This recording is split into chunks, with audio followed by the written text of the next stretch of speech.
룻기서 2장 17절에서 23절 말씀까지입니다. 제가 받들어 봉독 교리입니다. 2장 17절입니다. 룻이 밭에서 저녁까지 줍고 그 주운 것을 떠니 보리가 한 에바쯤 되는지라 그것을 가지고 성읍에 들어가서 시어머니에게 그 주운 것을 보이고 그가 배불리 먹고 남긴 것을 내어 시어머니에게 드리매 시어머니가 그에게 이르되 오늘 어디서 주웠느냐 어디서 일을 하였느냐 너를 돌본 자에게 복이 있기를 원하노라 하니 룻이 누구에게서 일했는지를 시어머니에게 알게 하여 이르되 오늘 일하게 한 사람의 이름은 보아스니이다 하는지라. 나오미가 자기 며느리에게 이르되 그가 여호와로부터 복받기를 원하노라. 그가 살아있는 자와 죽은 자에게 은혜 베풀기를 그치지 아니하도다 하고 나오미가 또 그에게 이르되 그 사람은 우리와 가까우니 우리 기업을 물을 자 중에 하나이니라 하니라. 모압 여인 룻이 이르되 그가 내게 또 이르기를 내 추수를 다 마치기까지 너는 내 소년들에게 가까이 있으라 하더이다 하니 나오미가 며느리 룻에게 이르되 내 딸아 너는 그의 소녀들과 함께 나가고 다른 밭에서 사람을 만나지 아니하는 것이 좋으니라 하는지라. 이 룻이 보아스의 소녀들에게 가까이 있어서 보리 추수와 밀 추수를 마치기까지 이삭을 주우며 그의 시어머니와 함께 거주하니라. 아멘. 잠깐 한 번 더 기도하겠습니다. 아버지 하나님, 종의 말씀 들고 섰습니다. 종의 모습을 온전히 감춰주시고 하나님의 영광의 빛만 드러나는 귀한 시간 되도록 이끌어 주옵소서. 예수님 이름으로 기도하옵나이다. 아멘. 오래전에 극동방송에 소개된 며느리전서 13장이 있어서 소개합니다. 이 고린도전서 13장 사랑장에 맞춘 것인데요, 바로 이런 내용입니다. 내가 시어머니에게 애교 있는 말로 안부 전화를 할지라도 사랑이 없으면 울리는 꽹과리가 됩니다. 내가 하나님을 믿는 믿음과 성경 지식으로 교회의 성도와 집사가 됐을지라도 시어머니에 대한 사랑이 없으면 아무것도 아닙니다. 내가 내게 있는 재물로 시어머니에게 용돈을 드려도 그 속에 사랑이 없으면 아무 유익이 없습니다. 사랑은 시어머니가 무리한 요구를 할지라도 참고 시어머니가 심한 말을 할지라도 온유하며 남편이 시어머니 앞에서 재롱을 부려도 투기하지 않습니다. 사랑은 시어머니 앞에서 교만하지 않으며 시어머니에게 무례히 행치 아니합니다. 사랑은 화가 목구멍까지 치밀어 올라올지라도 참으며 가사가 힘겨울지라도 끝까지 견딥니다. 자, 여러분, 여기 앉아 계신 분들 중에는 시어머니도 계시고 며느리 입장도 계실 텐데요. 이 내용을 어떻게 받으셨는지 모르겠습니다. 자, 그냥 웃고 지나가기에는 조금 씁쓸한 면이 없지 않아 있습니다. 왜냐하면 좀처럼 풀기 힘든 시어머니와 며느리 간의 관계, 그 고부 간의 갈등이 내포되어 있기 때문에 그렇습니다. 물론 여기 앉아 계신 분들 중에 이렇게 말씀하시는 분이 있을지 모릅니다. 목사님, 우리는요 고부 갈등 같은 거 없습니다.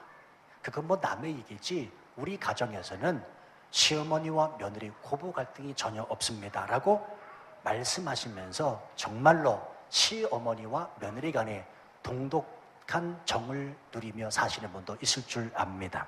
자, 그런데요, 서로가 참고 인정하면서 살기 때문에 문제가 없는 듯이 보이는 것이지, 아니 왜 문제가 없겠습니까? 정말 문제가 없으세요? 왜 문제가 없겠냐고요. 지금은 그렇지 않다고 봅니다만 제가 초창기에 성도들 집을 대신방 기간 중간에 하게 되면 제가 이렇게 여쭤봅니다. 어떻게 해서 치앙마이 오셨습니까? 그러면요 아주 드물게 이렇게 말씀하시는 분이 있었습니다. 목사님, 저는 시어머니 때문에 도망치듯이 나왔습니다. 믿겨지세요? 믿겨지세요? 이 진짜로 있었던 일입니다. 저도 깜짝 놀랐습니다. 시어머니 때문에 그 시어머니와의 그 고부 갈등이 너무 심해서 치앙마이 땅에 어쩔 수 없이 애 데리고 나올 수밖에 없었다라고 말씀하시는 분도 있으리라니까요. 여러분 생각해 보십시오. 얼마나 시어머니와 관계가 힘들었으면 치앙마이까지 애 데리고 와서 살겠냐고요. 어느 날 교회에 처음 나오게 된 며느리가 목사님으로부터 이런 이야기를 들었습니다. 누구든지 예수 믿으면 천국 갑니다. 그러자 며느리가 조심스럽게 그 목사님에게 이렇게 여쭙습니다. 목사님, 그렇다면 우리 시어머니도 천국 가나요? 그러자 목사님이 대답합니다. 그럼요. 시어머니도 예수님 잘 믿으면 천국 갈 수 있습니다. 그랬더니 이 며느리 하는 말, 그렇다면 난 시어머니 있는 천국에는 안 갈랍니다. 이렇게 말했다는 겁니다. 얼마나 힘들었으면 며느리가 이런 말을 다 했겠냔 말이에요. 성도 여러분, 오늘은 어버이 주일로 지키고 있습니다. 나를 낳으시고 길러주신 부모에게 효도하는 것은 우리 그리스도인들로서 마땅한 일입니다. 제가 오늘 교회학교 설교 시간에 아이들한테 부모 공경해야 된다. 그건 하나님 말씀이기 때문에 그렇다. 왕의 명령을 거부하는 자는 감옥에 끌려가든지 죽든지 할 것 아니겠냐.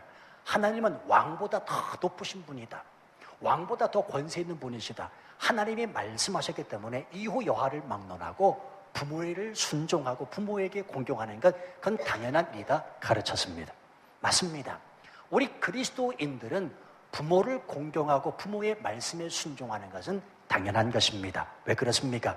하나님께서 그렇게 말씀하셨기 때문에 그렇습니다. 자, 여기에는 시아버지도 계실 테고 또 시어머니도 계실 테고 그리고 장인 되신 분들도 계실 테고 장모 되시는 분도 계실 텐데요. 시어머니든 시아버지든 장인이든 장모든 다 부모와 동일합니다. 다 똑같은 부모라는 사실입니다.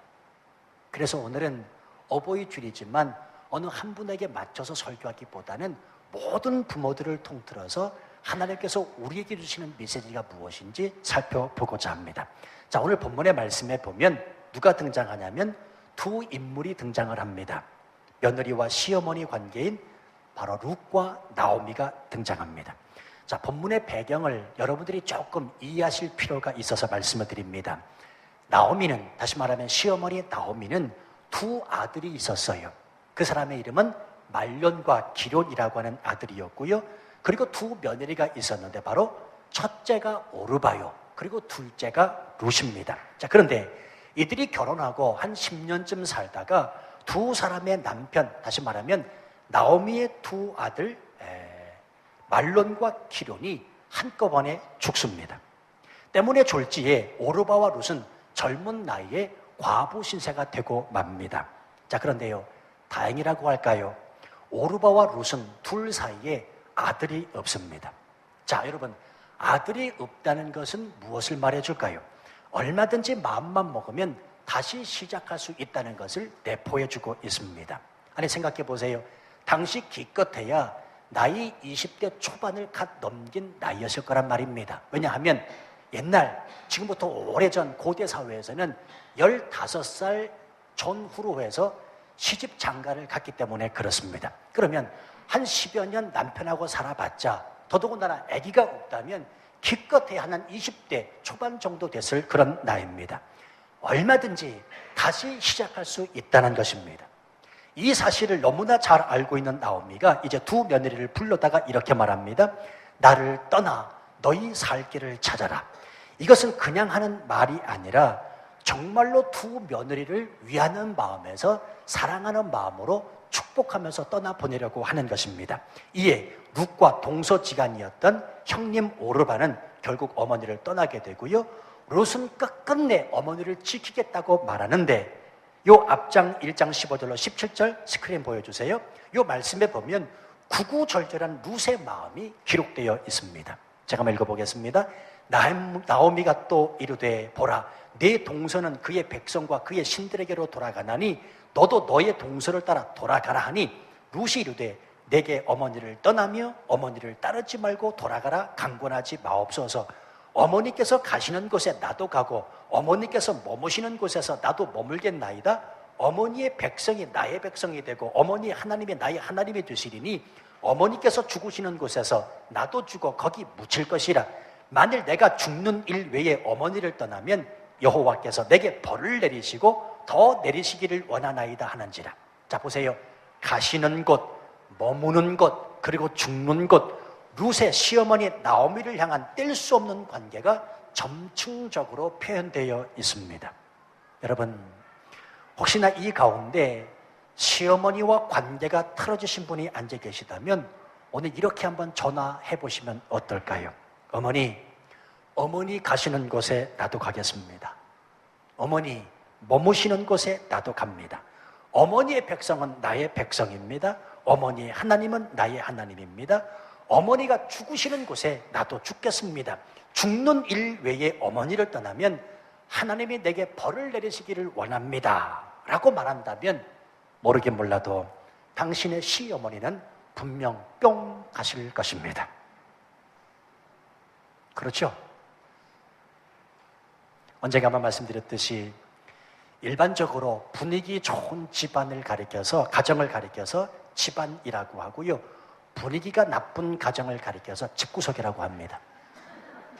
자, 여러분의 가정이 집안인지 집구석인지 잘 한번 생각해 보시기를 바랍니다. 여러분, 가정을 집안으로 만드느냐 집구석으로 만드냐는 1차적으로 며느리 몫인 것을 아십니까? 왜냐하면 시어머니는 절대로 바뀌지 않는 분이기 때문에 그렇습니다. 자, 며느리가 시집가서 착각하는 것이 있습니다. 그게 뭐냐면 시집가서 자기 집안을 한번 바꾸어 보겠다고 하는 그 결심을 가지고 시어머니를 대합니다. 그런데 생각은 좋지만 절대로 뜻한 대로 쉽지 않습니다. 왜 그렇습니까? 따라서 하십시다. 부모는 절대로 바뀌지 않는다. 이걸 꼭 기억하셔야 됩니다. 부모는 절대로 바뀌지 않습니다. 왜냐하면 그분들이 그만큼 연세 드실 때까지 쌓아오신 경험이나 습관들은 하루아침에 바뀌어지는 것이 아니기 때문에 그렇습니다. 그런데 며느리들은 그걸 모르고 시집가서 그 가정을 한번 바꿔보겠다고 만드니 그 집안이 집구석이 돼버리는 거란 말이에요. 그럼 어떻게 해야 되느냐? 맞추어 드리는 겁니다. 어쩔 수 없습니다. 맞추어 드리다가 당신들이 깨닫고 고쳐 나가실 수 있는 것이지 한 번에 절대로 바꿀 수 없다는 것입니다. 자, 그러면 시어머니들은 잘 들으셔야 됩니다. 며느리들은 어떻습니까? 요즘엔 며느리들도 안 바뀝니다. 아니, 바꿀 수가 없습니다. 왜냐하면 요즘 며느리들은 정말로 개성이 강하고 독특하기 때문에 그렇습니다. 그래서 우리는 오늘 본문 말씀을 주목하실 필요가 있습니다. 이렇게 바뀌어질 수 없는 며느리인 룻과 바뀔 수 없는 시어머니 나오면은 어떻게 해서 두 사람 간에 이처럼 돈독하고 따뜻한 관계가 되었는가? 오늘 하나님께서 우리에게 주시는 메시지가 있다는 말입니다. 자, 따라서 해주시면 고맙겠습니다. 이들은 같은 신앙 안에 있었다. 바로 그겁니다. 시어머니 나오미와 며느리 룻은 일단은 같은 신앙 안에 있었습니다. 하나님을 믿고 같은 신앙에 있었기 때문에 이렇게 돈독하고 서로가 위하는 관계가 되었다는 사실입니다. 성도 여러분이요, 여러분의 부모님을 잘 보시고 싶으십니까? 그리고 부모님들은 자녀를 잘 이해하고 싶으십니까? 답은 여기에 있습니다. 신앙이 같아야 합니다. 신앙이 같아야 되고 가정이 예수 그리스도 안에 함께 있어야 됩니다. 그러면 또 이렇게 말씀하시는 분이 있을 것 같아요. 목사님, 우리는요, 우리 가정은 신앙도 같고 교회도 함께 다니는데 여전히 갈등이 있습니다. 이건 어떻게 된 것입니까? 라고 말씀하실 수 있습니다. 그럴 수 있습니다. 그것은 서로 간에 피차 간에 조심하지 않아서 그렇고요, 배려하지 않아서 그렇습니다. 우리는 오늘 이 본문의 말씀을 통해서 이 사실을 알아보려고 하는데요, 지금 룻과 나오미는 서로를 위하는 마음이 끔찍하고 피차 간에 배려하는 마음이 있다는 사실입니다. 자, 먼저 17절 말씀 한번 보실까요? 자, 룻은 밭에서 저녁까지 열심히 일했습니다. 그리고는 하루 온종을 일해서 얻은 보리의 양이 얼마 정도 되었다고요? 한 에바 정도 되었다라고 성경이 기록하고 있습니다.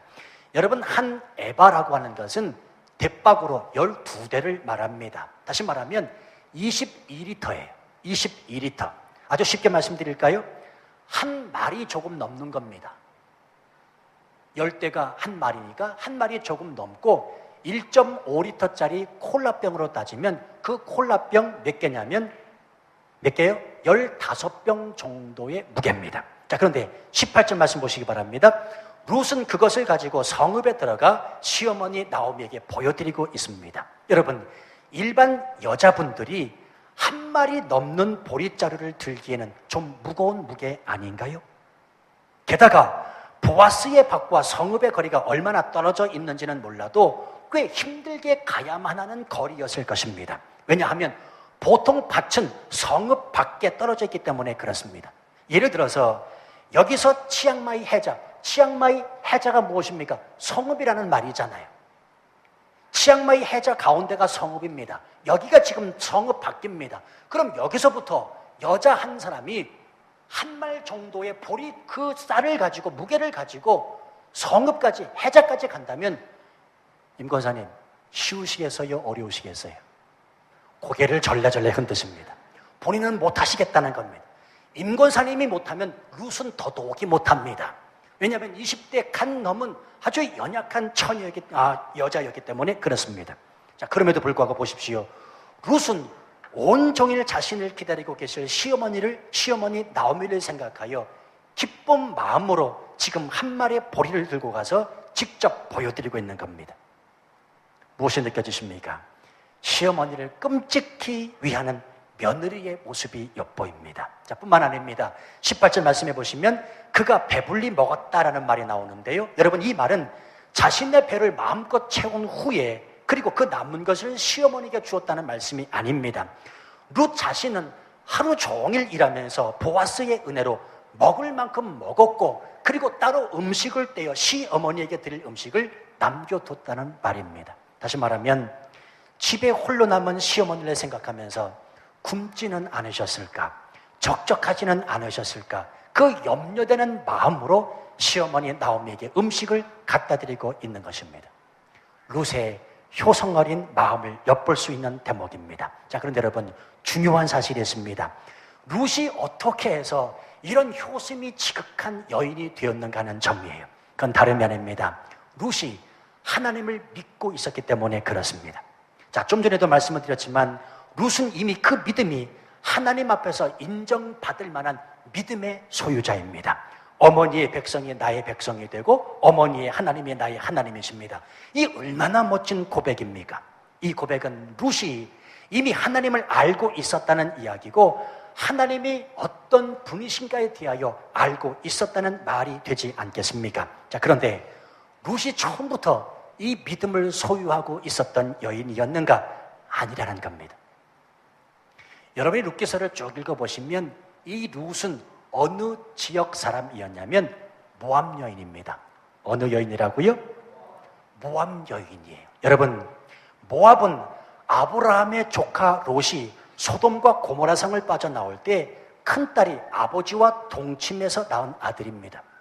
이 모압이 지금이 어디냐면 요르단입니다. 그리고 둘째 딸이 동침해서 낳은 그 족속이 암몬 족속입니다.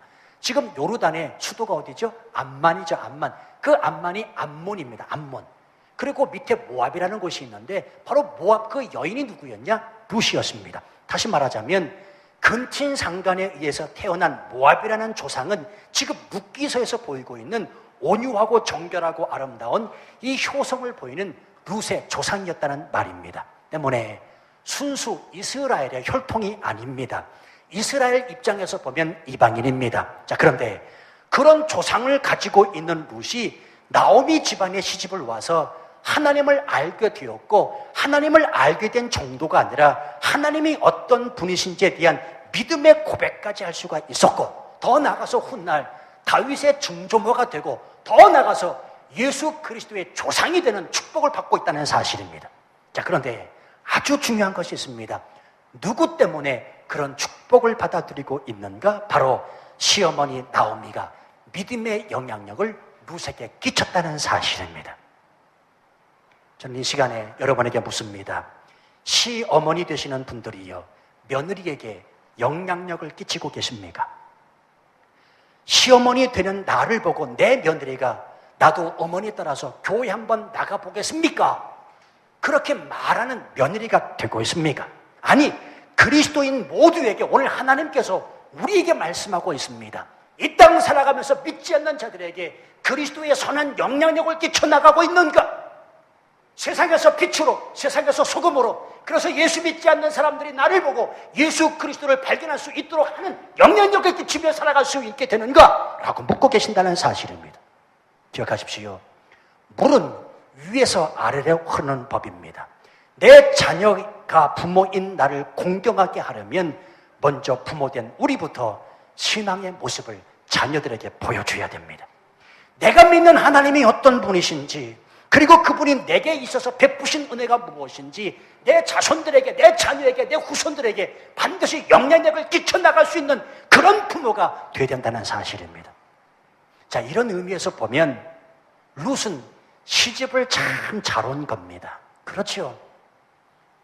그럼 이렇게 말씀하실 수 있어요. 목사님, 일찍 남편 여의고 시어머니와 단둘이 외롭게 사는 처지가 뭐가 그렇게 시집을 잘 온 겁니까? 라고 말씀하실 수도 있습니다. 그러나 룻에게 있어서는 그 무엇보다도 바꿀 수 없는 신앙을 심어준 시어머니가 있었기 때문에 그렇습니다.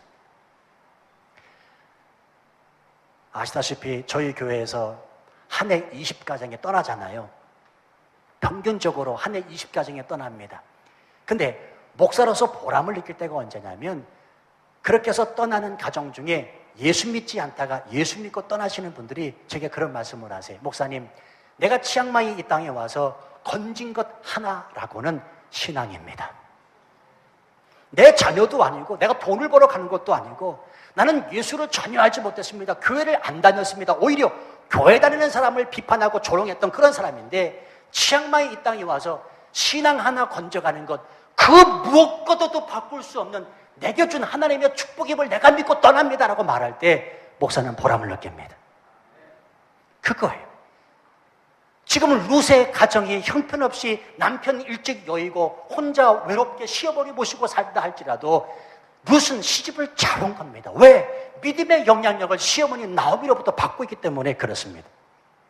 오늘 저는 이 시어머니 나오미를 조금 더 살펴보고자 합니다. 룻에게 믿음을 심어주고 룻을 순종의 사람으로 만든 나오미는 과연 어떤 사람인가? 오늘 본문 말씀을 통해서 두 가지만 말씀을 드릴게요. 첫 번째, 그녀는 축복의 언어를 구사할 줄 아는 사람이었다는 겁니다. 자, 19절 말씀 보세요. 20절 말씀 보시고요. 읽진 않겠습니다. 나오미는 말끝마다 축복의 언어를 사용하고 있습니다. 19절 말씀, 너를 돌본 자에게 복이 있기를 원하노라. 그리고 20절 말씀, 여호와로부터 복받기를 원하노라. 저는 생각합니다. 룻은 참으로 행복한 여인이었다. 왜냐하면 축복의 말만 하는 시어머니들이 오늘날 그렇게 많지 않기 때문에 그렇습니다. 5월 가정의 달 특집으로 TV에서 방영된 어느 프로그램이 있었는데요. 며느리 입장에서 시어머니에게 서운한 말 베스트 3를 소개하더라고요. 자, 들어보세요. 며느리 입장에서 시어머니에게 서운한 말 베스트 3. 자, 3위부터 소개합니다. 부부싸움하고 난 뒤에 남편 기죽이지 마라. 아들 편드는 시어머니. 이게 세 번째로 며느리 입장에서 서운하대요. 그리고 2위는요. 맞벌이를 하는데 남편에게만 아이고 아들 얼굴 반쪽이네. 아들 얼굴 반쪽이네. 그리고 며느리에게는 너는 요즘 얼굴이 왜 그렇게 좋냐? 라고 말하는 시어머니래요. 이게 2위입니다. 자, 대망의 1위입니다. 며느리 입장에서 시어머니에게 서운한 말 대망의 1위는 시어머니가 며느리에게 이렇게 말을 한다고 그래요. 아프지 마라. 아프면 안 된다. 너 아프면 우리 애들 고생한다. 이렇게 말하는 시어머니 아주 서운하다는 겁니다. 제가 이 말씀을 준비하면서 인터넷을 검색해서만 찾아봤습니다. 며느리가 싫어하는 시어머니 순위 16위가 있고요. 시어머니가 싫어하는 며느리 순위가 인터넷에 올라와 있더라고요. 한번 보여주세요. 보세요. 일부러 작은 글씨로 썼습니다. 네. 자, 그런데 다 볼 수는 없고요. 주목해서 보십니다. 며느리가 싫어하는 시어머니 순위 16위에서 1위와 시어머니가 미워하는 며느리 순위 12위에서 각각의 1위가 무엇인가? 잘 보십시오. 집 밖에 나가서 며느리 험담하는 시어머니, 밖에 나가 집안 일에 대해 수다 떨고 험담하는 며느리. 결국 무슨 이야기입니까? 피차간에 시어머니와 며느리가 서로 말로 상처 주고 말로 상처 받는다는 것입니다. 여러분 기억하십시오. 말은 지혜롭고 생명을 살리는 말이 되어야 됩니다. 그게 성경의 원리이기 때문에 그렇습니다. 그래서 시편 기자는 이렇게 고백합니다. 나의 반석이시요 나의 구속자이신 여호와여, 내 입의 말과 마음의 묵상이 주의 앞에 연락되기를 원하나이다. 입술의 말까지도 하나님 앞에 드려지고 있다는 사실입니다. 자, 모르긴 몰라도 시어머니 나오미는 하나님 앞에서 말을 절제하며 살았을 거라 생각합니다. 참 지혜로운 시어머니입니다. 그러니 그 지혜로운 시어머니 밑에 있는 그 며느리가 잘할 수밖에 없습니다. 공경할 수밖에 없습니다. 순종할 수밖에 없다는 말입니다. 서두에서 말씀드린 대로 두 며느리 오르바와 룻을 떠나보려고 할 때도 이 나오미는 축복의 언어를 계속 구사합니다. 자, 룻기 1장 8절 말씀 보여주세요. 나오미가 두 며느리에게 이르되 너희는 각기 너희 어머니의 집으로 돌아가라. 너희가 죽은 자들과 나를 선대한 것 같이 여호와께서 너희를 선대하시기를 원하며 여호와께서 너희에게 허락하사 각기 남편의 집에서 위로를 받게 하시기를 원하노라 하고, 보십시오. 결국 나오미가 보아스를 향해 한 축복의 말이 그대로 성취되고 있습니다. 여호와의 복이 그에게 있기를 원하노라. 나오미의 축복대로 보아스는 후에 룻과 결혼하였고 나가 다윗과 예수 그리스도의 조상이 되는 축복을 받게 되었던 것입니다. 이 시간 바랍니다. 이 교회에 속한 시어머니들 그리고 며느리들은 그리고 온 교우들에게 바랍니다. 축복의 언어를 잘 사용하셔서 그 말로 인한 축복을 누리시는 우리 모두가 되시기를 주님의 이름으로 축복합니다. 말을 잘해야 된다. 자, 두 번째입니다. 본문에서 룻에게 이런 믿음을 심어주고 순종할 수 있는 여인이 되도록 한 이 시어머니 나오미는 어떤 사람인가? 영적인 민감함이 있는 사람입니다. 자, 이제 나오미는 보아스가 어떤 사람이라고 하는 것을 알았습니다. 그래서 20절에서 보시면 그가 살아있는 자와 죽은 자에게 은혜 베풀기를 그치지 아니하는 사람임을 알았습니다. 다시 말하면 보아스가 자기와 가까운 친족임을 알았고요. 그래서 기업 물을 자가 된다는 사실을 알았다는 것입니다. 자, 오늘날은 조금 오늘날 문화로는 이해하고 받아들이기 어려운 일이지만 옛날 고대인의 풍습 중에 계대 결혼이라고 하는 것이 있었습니다. 이것은 뭐냐면 첫째 아들이 결혼을 하잖아요. 그리고 애가 없어요. 그러면 둘째 아들이 형수를 취해서 둘째 아들을 임신하게 한 겁니다. 그런데 둘째도 없지요, 아기가. 그러면 셋째로 갑니다. 셋째도 없습니다. 넷째로 갑니다. 그렇게 결국 가다가 한 집안에 대를 이을 사람이 없다면 계대 결혼, 자기와 가장 가까운 친족의 사람이 누구인지를 파악해서 그와 결혼을 시키는 겁니다. 이건 오늘날 문화로는 받아들이고 용납하기 힘들지만 옛날 고대 사회에서는 팔레스타인에서는 종종 이런 일들이 있었다는 것입니다. 자, 어쨌든 그런데 나오미가 어떻게 이 사실을 알았는지는 성경이 말씀하고 있지는 않습니다만 중요한 것은 이 사실을 알고 난 뒤에 나오미가 취한 행동을 보시기를 바랍니다. 아하, 보아스가 그 보아스야말로 우리 대를 이어 기업 물을 자라, 이 사실을 알고 난 뒤에 나오미가 취하는 행동입니다. 22절 말씀. 내 딸아, 너는 그 소녀들과 함께 나가고 다른 밭에서 사람을 만나지 아니하는 것이 좋다. 며느리 룻의 안전을 살피고 있습니다. 다시 말하면 룻이 들에 나가서 남자들로부터 육체적인 해를 받지 않도록 하기 위하여 지금 조치를 취하고 있다는 것입니다. 여러분, 이 나오미는 참 지혜 있는 여인입니다. 왜냐하면 어리석고 아둔하였더라면 룻이 짊어지고 온 한 에바 분량의 보리에만 관심이 있었을 것입니다. 그러나 나오미는 먹을 식량에 관심이 있었던 것이 아니라 하나님 아버지의 뜻이 무엇인지, 그리고 하나님 아버지의 축복이 어디에 있었는지 관심 갖고 있다는 사실입니다. 드디어 자기 가정에 하나님이 주시는 기회가 온 것을 알았고요, 하나님의 축복에다가 이제 도래하고 있음을 깨닫고 있는 것입니다. 그래서 며느리 룻을 준비시키고 있는 겁니다. 영적으로 깨어 있습니다. 영적인 민감함이 나오미에게 있습니다. 제가 성경 공부 시간에 말씀드렸는데 혼자 사는 할머니와 믿음이 없는 사람의 공통점이 뭐라고요? 다 까먹으셨어요? 혼자 사는 할머니와 믿음이 없는 사람의 공통점? 영감이 없다는 거지요. 영감이 없다. 여러분 기억하세요. 그리스도인은 영감이 있어야 됩니다. 영적으로 민감함이 있어야 된다는 말입니다. 한 에바 분량의 식량에만 관심을 둘 것이 아니라 하나님이 축복하실 그 기회를 놓치면 안 된다는 것입니다. 여러분 아십니까? 하나님은 우리 아버지십니다. 우리 아버지시는 우리 자녀들이 잘 살기를 원하십니다. 그런데 내가 왜 못 살고 있는 줄 아십니까? 하나님 아버지가 주시는 그 기회를 내가 놓치고 있기 때문에 그렇습니다. 내 기준은 여전히 세상이고 내 관심은 여전히 한 에바 분량의 보리에만 관심이 있으니 하나님 아버지가 쏟아 부어주실 그 축복에는 관심이 없고 그러니 내가 이렇게 사는 거라고요. 잘 들으셔야 돼요. 하나님이 우리 아버지시라니까요. 하나님 아버지의 뜻은 우리 자녀로 하여금 잘 되는 것입니다. 풍요로운 삶을 사는 것입니다. 근데 왜 이렇게 힘들게 사는가? 예수 믿는 것이 왜 이렇게 어려운가? 그건 다른 이유가 아닙니다. 여전히 내 관심은 한 에바 분량의 보리에만 있기 때문은 아닌지요. 여전히 내 관심은 세상에 있기 때문이 아닌지요. 정말 하나님을 신뢰보셨습니까? 정말 하나님의 말씀에 순종하셨습니까? 정말 하나님 아버지의 뜻이 무엇인지 몸부림치며 발버둥치며 그렇게 살기로 작정하십니까? 난 그러면 그 하나님은 반드시 복을 주실 거라 믿습니다. 난 믿어요. 지금 나오미가 지혜가 있는 것은 다름이 아니라 그는 영적으로 깨어있는 사람이라니까요. 영적인 민감함에 있어서 아하 기회구나. 하나님께서 우리 가정을 다시 이렇게 세워주시는구나. 한 에바 분량의 보리에 관심 두지 아니하고 하나님에게 관심 갖고 있다는 사실입니다. 바로 이런 믿음이 며느리 룻에게 영향력을 끼치고 있고 모함 여인이었고 이방인 여인이었던 그 룻을 하나님의 사람으로 만들고 있다는 사실입니다. 결국 어떻게 됩니까? 23절 마지막 말씀 보세요. 시어머니와 함께 거주하니라. 무슨 말입니까? 룻은 나오미를 공경하고 섬기고 있다는 것입니다.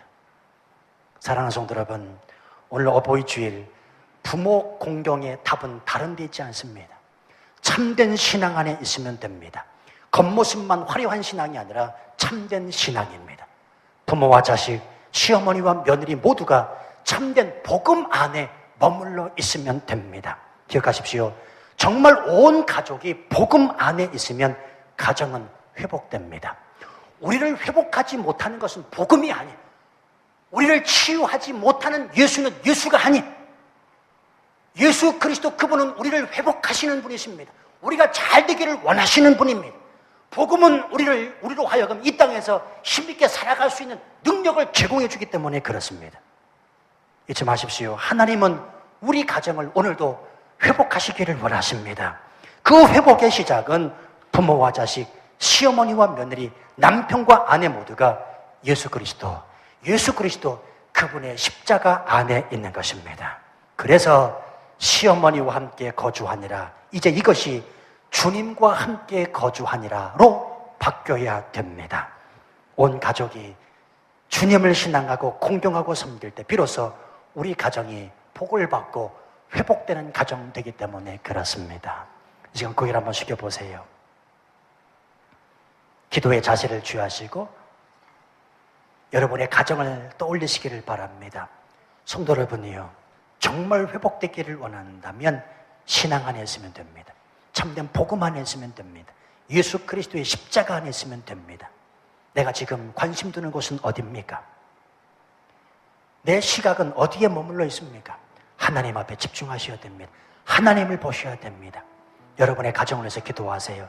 여러분의 남편, 아내, 부모를 위해서, 자녀를 위해서 기도하세요. 큰 소리 내지 않으셔도 좋습니다. 우리 가정이 그리스도 예수 십자가 안에 하나 되게 하시옵소서. 복음으로 하나 되게 하여 주옵소서. 주님과 함께 거주하니라. 주님과 함께 거주하니라. 이 가정 되게 해달라고 우리 함께 합심해서 기도하겠습니다. 살아계신 하나님,